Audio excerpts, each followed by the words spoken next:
Ever thought of hosting your own show? Better yet, a podcast? Anchor is the easiest way to make a podcast.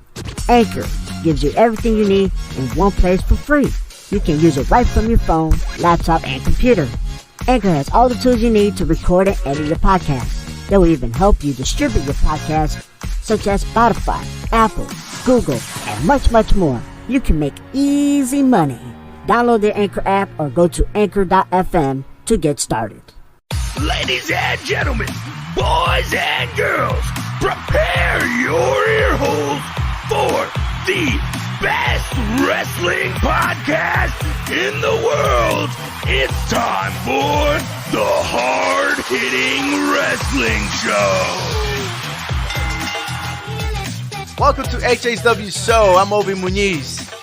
And I'm Jace Garcia. And man, what a tremendous 3 days that we had in the WWE, from Extreme Rules and leading on to Raw and Smackdown. We're going to cover all of it, but first we're going to talk about the results that happened in Extreme Rules. So, the top news, and which more likely was no surprise because Paul Heyman was telling everyone it was going to happen.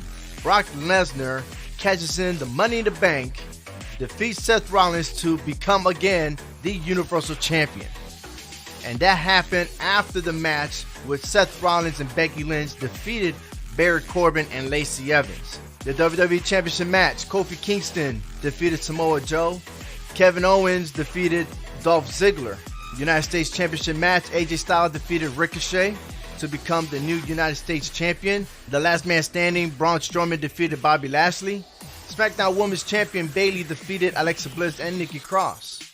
Aleister Black defeated Cesaro, and the Revival retained their championship by defeating the Usos. The WWE Cruiserweight, Drew Gulak defeated Tony Nese, and we have a new Intercontinental Champion, Shinsuke Nakamura, as he defeated Finn Balor. Now, all that craziness that happened on Extreme Rules leads to Monday Night Raw. And Jason, let me tell you, it started out awesome and finished awesome, wouldn't you say? Yeah, I mean, the promo that Paul Heyman came out with, and as he broke down each member of who's going to be in the Battle Royal the next night, and as he said, he spoiled everything that was going to happen at Extreme Rules. He spoiled that Brock Lesnar was going to be there. And he came out and he said he's going to spoil it again. Whoever wins this Battle Royal is going to lose at Summerslam. So I thought it was great. And I really hope we do see Brock Lesnar more. If you think about it, he doesn't do anything. He sits there and stands there and let Paul Heyman talk. So if he could pick up I don't know how much money his paycheck is, but if he can pick up a couple $1 million to just stand there and look pretty, I think he'll be fine. Raw starts with the new Universal Champion Brock Lesnar and Paul Heyman as he announced the 10-man Battle Royal for the main event.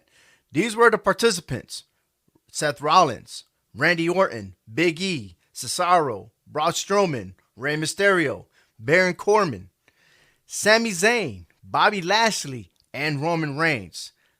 I like the idea of having the Battle Royal, but why would you consider Cesaro, Mysterio, and Lashley when they already lost their match at Extreme Rules? I understand Sami Zayn, because Sami Zayn replaced Daniel Bryan, and we'll talk about Daniel Bryan later.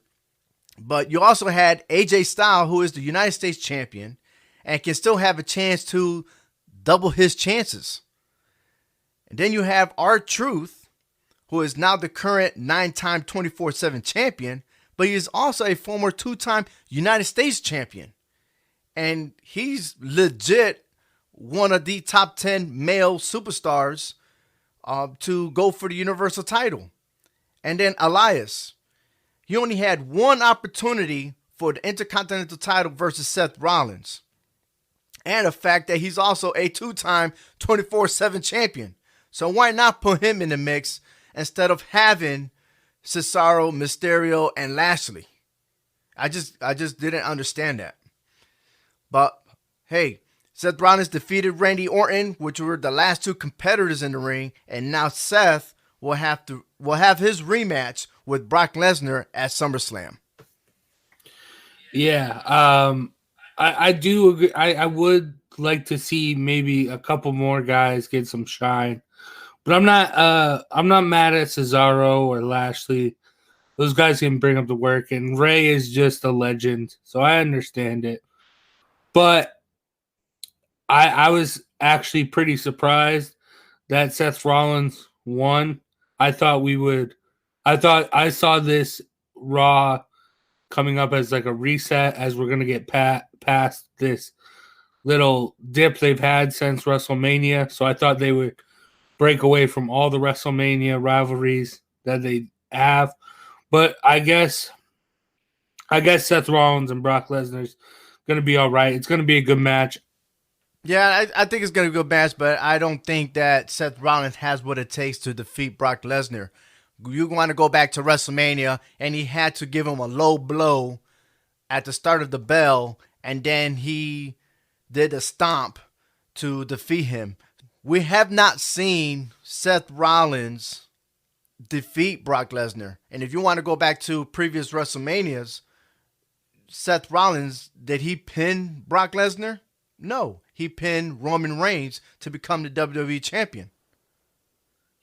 Yeah, but the one problem I have with Seth Rollins winning is they're going to have their match at SummerSlam. Now, I don't see, like you said, I don't see Seth Rollins winning that match. I think Brock Lesnar wins that match, and then it's 1-1.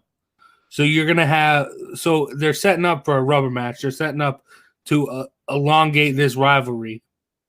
But with Brock Lesnar's schedule and how rarely he comes, how long is that going to elongate this rivalry? Well, to be honest with you, Brock Lesnar did renegotiate, and he has a new contract with WWE, so we don't know what the stipulations are. And since he is not focused no more on UFC, but even when he wasn't focused on UFC, he was still barely there. He isn't right, but he doesn't necessarily. And this goes back to you are the champion, and yeah, you can make your presence, but you don't always have to defend it. And being a Universal Champion, even if I was the general manager, I wouldn't even have him defend it during regular matches. I would just wait for every pay-per-view and defend it there, and allow the other superstars to get their hands on. I'm not saying defend it. I'm saying show up and be a part. Act like you are part of the show. Well, it's gonna be difficult now because of SummerSlam. It's a little less than a month away, and WWE has already doubled their commitment on their events. So you are having Monday Night Raw on Monday, but you're also having live events on the same day at the same time. So you're not going to see these superstars every week on television as they're selling their promos to watch SummerSlam, which is the second biggest event. You say that, WWE. But you look and see there's guys on Raw and SmackDown every week making both shows. Yes, but at the same time, while those shows are happening, they're also doing other shows at another location at the same time. So there's going to be some difficulty, especially next week on Monday when they're going to be in Florida and they're at Tampa and at Fort Myers, which is 2 hours apart. So we'll see what happens. Ricochet and the Usos versus Robert Roode and the Revival. Now, I didn't like the idea because there is still heat between AJ Styles and the club. This could have led to Ricochet to join forces with the Street Profit, which been on TV in the background, doing their spill, but all they're doing is just commentating and doing their old promos for everybody. And they could have just gotten together, go ahead and go head to head with the club. Instead, we have a rematch of the Raw Tag Team Championship, and you add Robert Roode. I don't even know where Robert Roode has been in a while for him to be in the picture.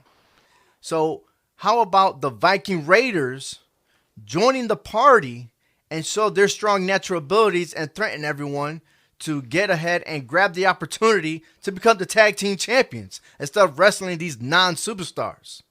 And as for the club, they ended up facing the Lucha House Party. So really, did we need a 3-on-3 with them?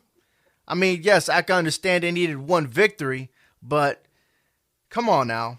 Clearly, in my opinion, there was no thought process on making the tag team division on Raw. No, yeah, I agree with you completely.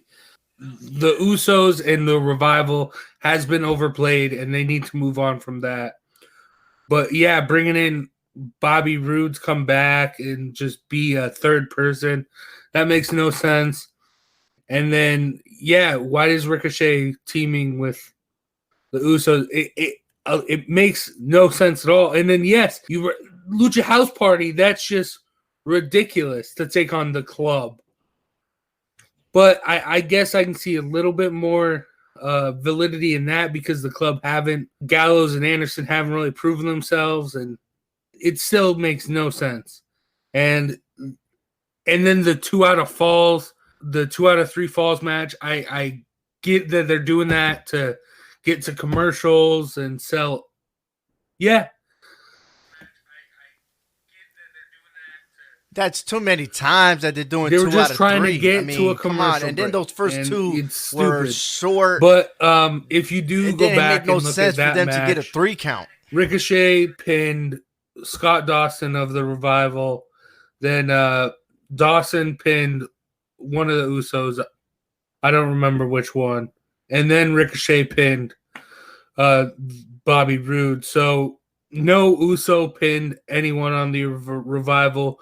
So that's making it seem to me like they're moving on from the Usos and the Revival, which I'm happy for because I need the Usos are a great tag team, but some reason WWE's bringing them down, having them go with the Revival, and same with the Revival. They need to branch off from one another.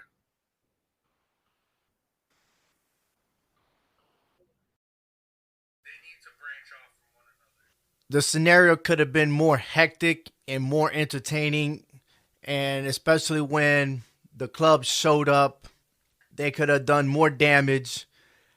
Then you would have the Viking Warriors, and if there's any other tag teams that wanted to join in, we're going to have an all-out brawl to where we have a tag team battle royal. I mean, have we ever seen a tag team battle royal when you get all the tag teams in one ring? 10 teams at least, and they go over the top. You know what I mean? And if one goes, then the other one got to leave. And then let's determine going to be the number 1 contender for these belts. And so we got more to follow on, especially the SmackDown division on their tag teams, and see where that goes too. The other match that I thought was not so cool was Cedric versus Drew. I mean, Drew McIntyre is the top heel of the WWE minus Shane McMahon. And yet you have him face Cedric, which it was more of a bully versus the little guy. And then Cedric came out on top. Maybe it was a miracle that happened because things can happen. But let's take this in place. Again, I do not understand how the top heel of a WWE will lose to a lightweight. In Cedric's defense, he showed everyone that bullies never win. Okay, I got it. However, this is Drew McIntyre losing to Cedric, and it's an embarrassment to whoever had the idea to allow it to happen. What happened to the Shane and Drew duo? Yeah, I agree with you. And I understand they want to push Cedric, but Drew McIntyre is not the person to do it against. Drew McIntyre is your next big heel. He's down the line going to be a Universal Champion. You've said this over and over again. This just brings me back to his first run in the WWE, where he was brought in as this chosen one and ended up in 3MB with Jinder Mahal and Heath Slater. So if you're going to continue to do stuff like this with Drew McIntyre, you're going to get back to 3MB, and that's not what you want. You want this big, dominating heel to be a future Universal Champion. And if you do stuff like this, and you have him put over these little guys, I don't see that benefiting Drew. Hopefully this is probably going to lead into something at SummerSlam, and I don't know if that benefits Drew. If it does, Well, I can see this that the match will happen next Monday with Drew McIntyre and Cedric Alexander, and Drew should come out winning. There's not a doubt, and I don't. If Drew loses again, that would be a shocker to me. So I expect another match, and we'll see where it goes. And hopefully, this match should be quick and simple. But let's change topic here. The best match to put in place for Raw was the match of Samoa Joe versus Finn Balor. And what a shocking surprise at the end when the lights go out, replicating the New York blackout outage that happened this past weekend, and have Bray Wyatt wearing his evil, scary mask and give Finn Balor the Sister Abigail. Yeah, that was great. I know that Finn has been, since Extreme Rules, Finn requested his release from WWE. And it makes sense if you look at it. If he lost his belt, now he might be going into a feud with the Fiend, and it's going to be the Fiend against the Demon, because SummerSlam is the Demon's pay-per-view. So right, and this is going to be a point where the Demon's undefeated streak is going to come to an end. You know, it's happened to Asuka when she was undefeated until she met Charlotte, and it's going to happen with the Demon. The Undertaker's WrestleMania streak came to an end, so everybody's winning streak somehow, some way comes to an end. And for Bray Wyatt, this is going to be a new advanced career for him. So with him putting on this role, I expect a lot from Bray Wyatt from here on out. Yeah, and the one thing with Bray is I need to see him on the mic. I need to see it doesn't matter if it's normal Bray or the Fiend. I need to see him on the mic. This is a guy who is great at his promos, so much so that he's the first one that the WWE stars go to get help with their promos each and every night.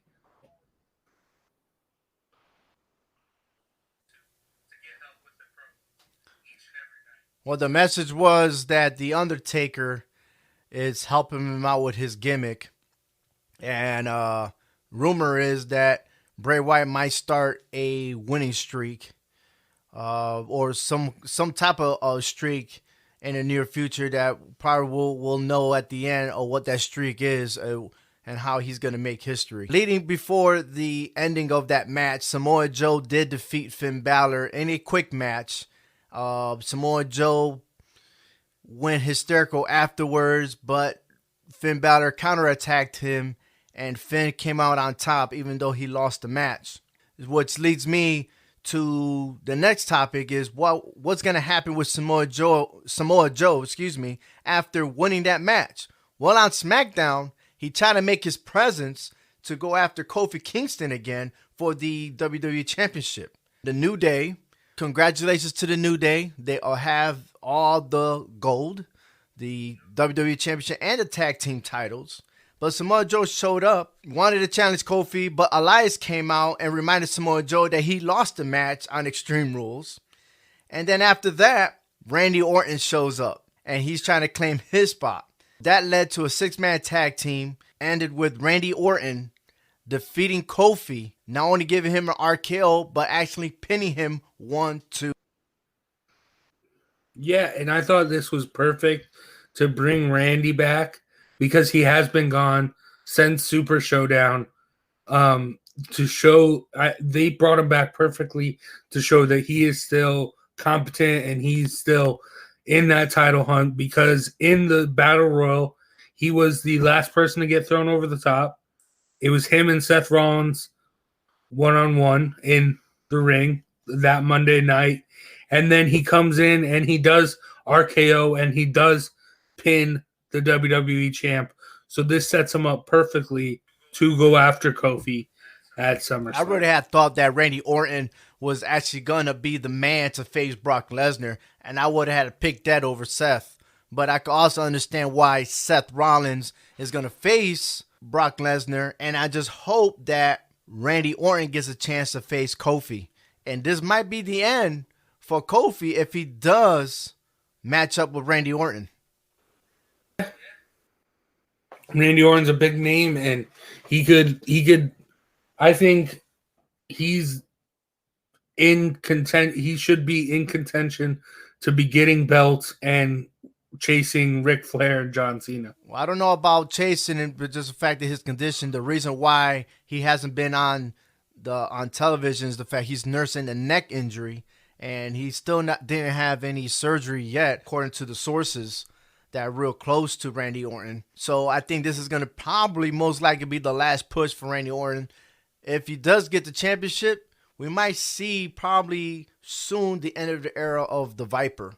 The main event of SmackDown featured Kevin Owens and Dolph Ziggler. Now, before we start with Kevin Owens, I am really confused on what Dolph is trying to accomplish here. He has an issue with Kevin Owens last week. Last Monday Night Raw, he exchanged words with The Miz, and after mentioning The Miz's wife, according to Eric Beeston of the Bleachers Report, he described the after action as unloaded on his long-term rival.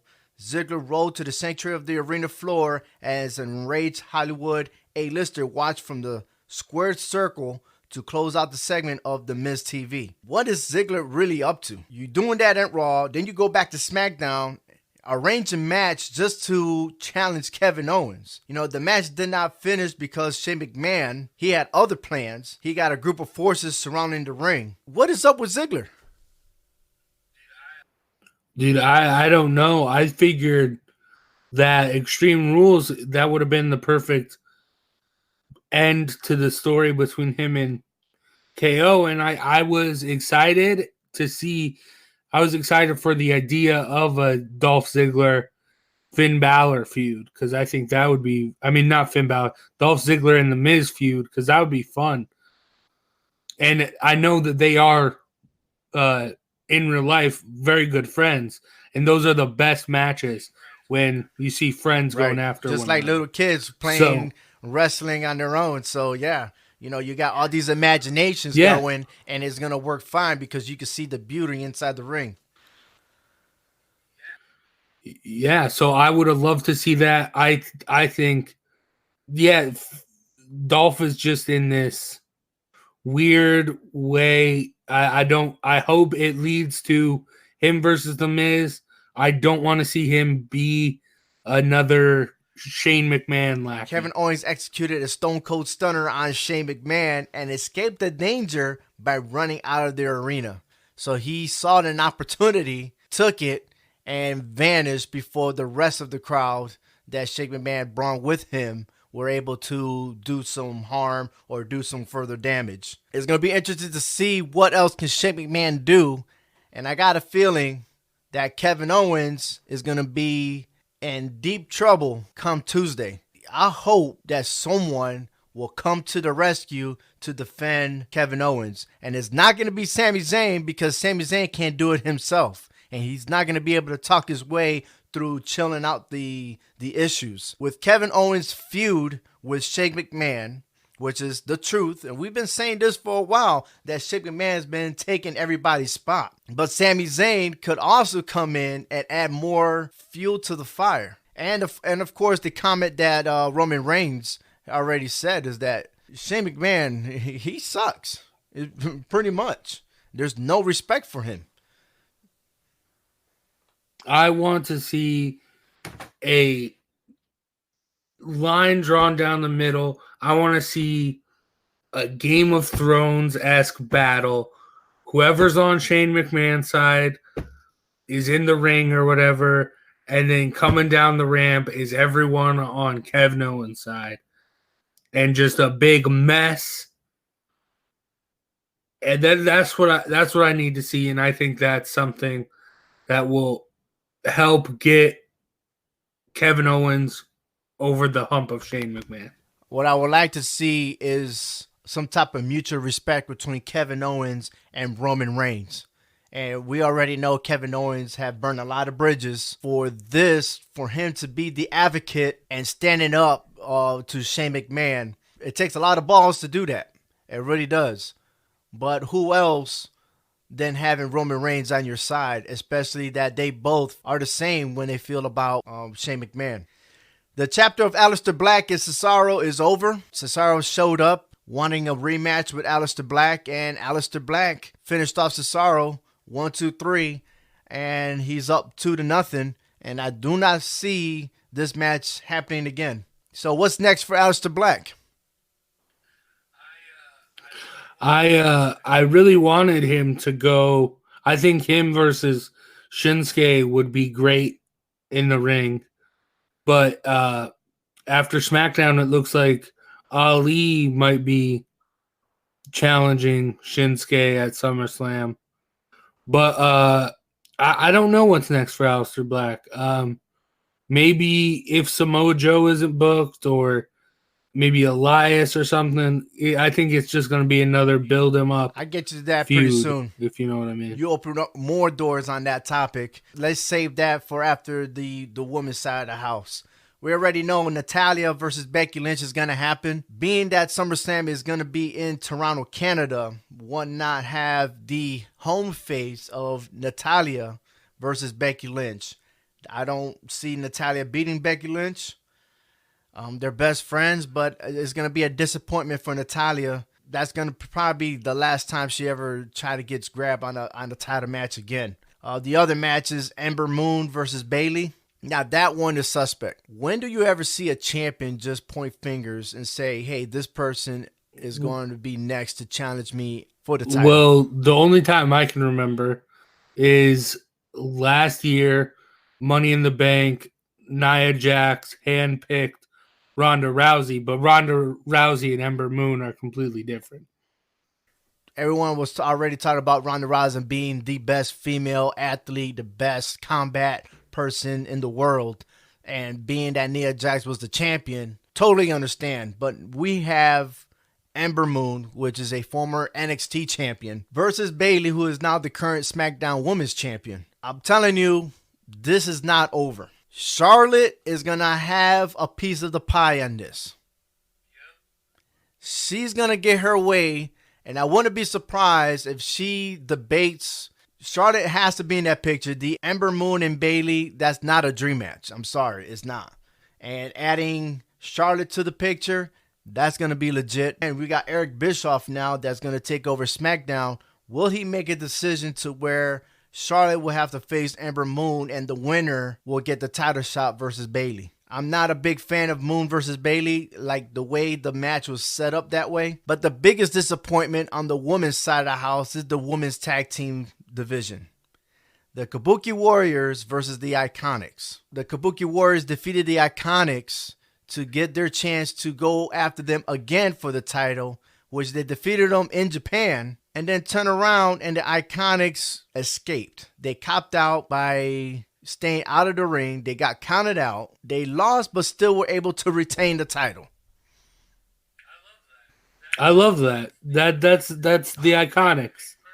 That makes perfect sense. You think it makes perfect sense? Come on, it's a title match. Yeah, for their character, the Iconics. I told you I'm not a big fan of countouts for a title match, and they should change the rule that when there's a title match, there are no countouts.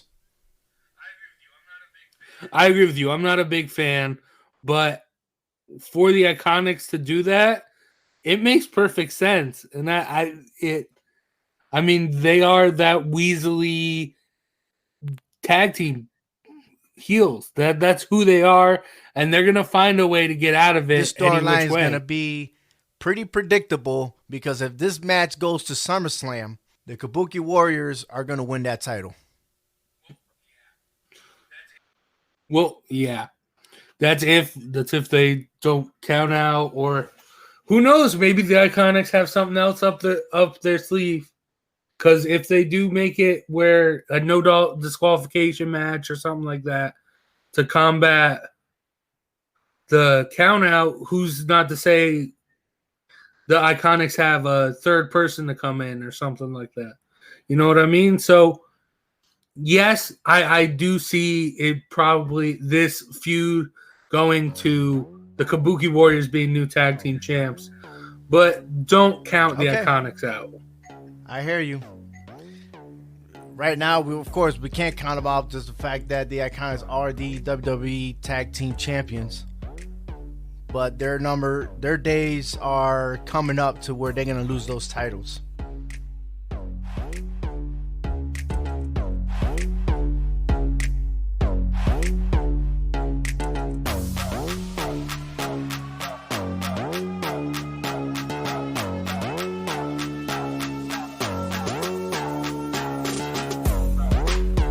All right, welcome back to our HHW show. WWE Extreme Rules Confidence Pick happened last Sunday, and for Jace, he was on a path to win it. And if Ricochet would have won, he would have had the title. So the final score was 45-38. The winner, and still the hard-hitting champion, OV. Right now, up 2-0. My winning streak is 2 right now. So my record so far is 14 wins and 4 losses altogether. But Jace, you're only a game, one match behind. Really, you're 13-5. So it's pretty close. All of our picks are really close. So we'll see what happens for SummerSlam. And now we transition over to our top 10 wrestlers. My top 10, it didn't change that much since it has only been a week. Number 10, I have Aleister Black. He had a great showing, and he came out and did his thing against Cesaro. Number 9, I have Roman Reigns. The main focal point of that Extreme Rules match was not Roman Reigns. It was The Undertaker. And The Undertaker really shined. But Roman Reigns still is there, and he's still one of the top dogs in WWE. Next up, for number 8, I have